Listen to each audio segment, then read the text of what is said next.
Have you ever wondered what happens when the entire legal and political fabric of a major global city just changes overnight? Like, what do citizens actually do when the ground completely shifts beneath their feet? Well, they look for an insurance policy, a lifeboat. So today, we're answering a pretty critical question. What exactly is an international lifeboat? We're going to explore how sudden geopolitical shifts drive nations to create these totally bespoke emergency exits for citizens caught in the crossfire. Okay, let's dive into this. This really powerful quote from Lord David Alton kind of perfectly sets the stage for our entire explainer today.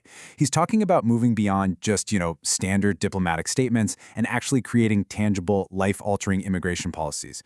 He's advocating for a coordinated international effort to make absolutely sure people have a viable insurance policy when their fundamental rights are suddenly at risk. And that brings us directly to the core focus of today's explainer. What is Hong Kong's International Lifeboat Campaign? We're going to decode these highly specific immigration pathways that are currently reshaping the lives and literally the futures of millions of people from Hong Kong. It's a really fascinating look at how sovereign policies have to adapt in real time and what it actually takes for a nation to just open its doors overnight. So, here is our roadmap for today. 1. The catalyst security laws. 2. Defining the lifeboat campaign. 3. Global pathways out. 4. The push for Europe. 5. Pushback, Beijing and Hong Kong. And 6. The millions left behind. Starting with Section 1, the catalyst, security laws. Right, so to understand the international response, we first really have to understand the trigger. The legal landscape in Hong Kong shifted dramatically and in a remarkably short window of time.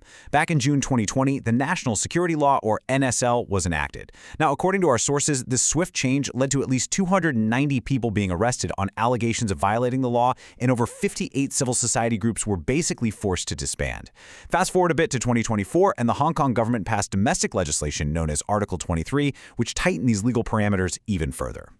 Now, looking closely at Article 23, it introduces 7 really broad prohibitions, ranging from treason all the way to ties with foreign groups. But what is highly notable about this legislation is its transnational reach. It actually includes specific provisions targeting individuals in exile. So those who have fled are referred to under the law as absconders, and authorities are now legally empowered to cancel their Hong Kong passports, effectively severing their official ties to the city. Moving on to Section 2, defining the lifeboat campaign. So, the crucial point is that a lifeboat isn't just one single simple visa. It's a comprehensive diplomatic intervention. Human rights advocates define this international lifeboat campaign as a fully coordinated effort to reform work, study, and asylum policies.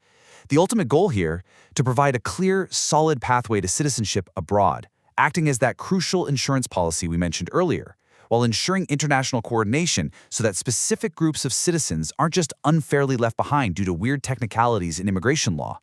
Let's look at Section 3, global pathways out.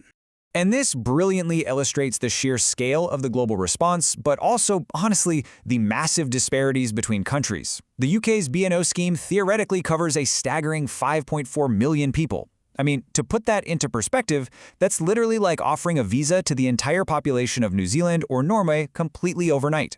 Now compare that massive number to Canada's Young Talent Scheme, covering about 200,000 people, the US's Temporary Deferred and Forced Departure Policy, covering roughly 20,000, and Australia's Pathways for Students and Skilled Workers, covering around 11,000.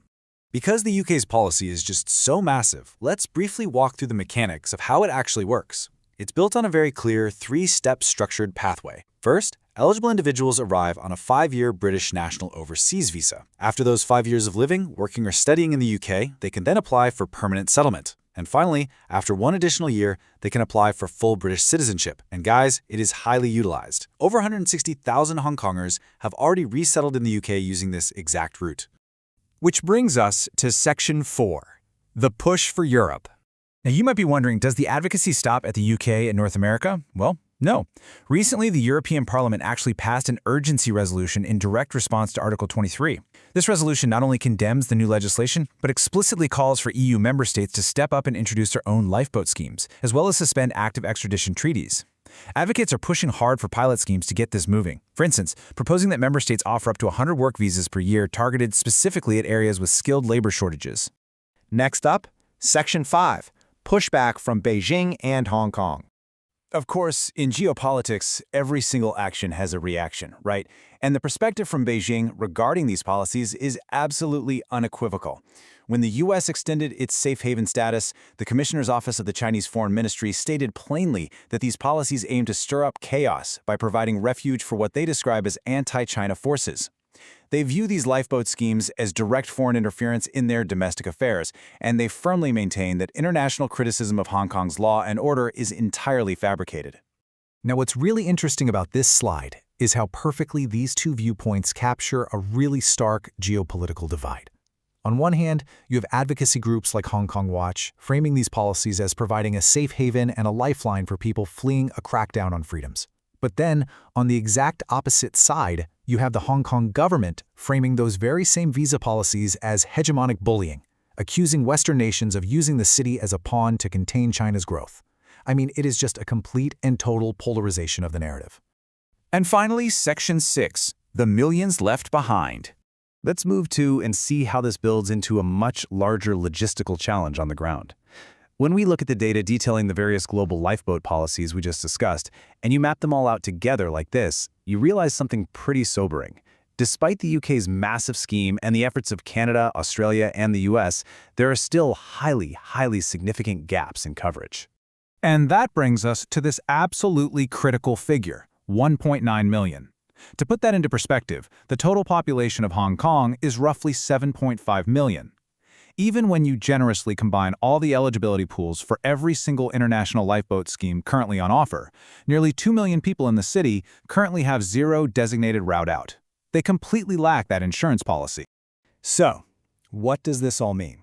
We have nearly 2 million people without a bespoke safety net, basically caught between domestic security laws and a heavily polarized international stage. Moving forward, how exactly will the global community balance their incredibly complex diplomatic and economic relations with China against the mounting pressure from human rights advocates to open up new, potentially controversial lifelines? It's a high-stakes geopolitical balancing act for sure, and definitely one we will be watching very closely.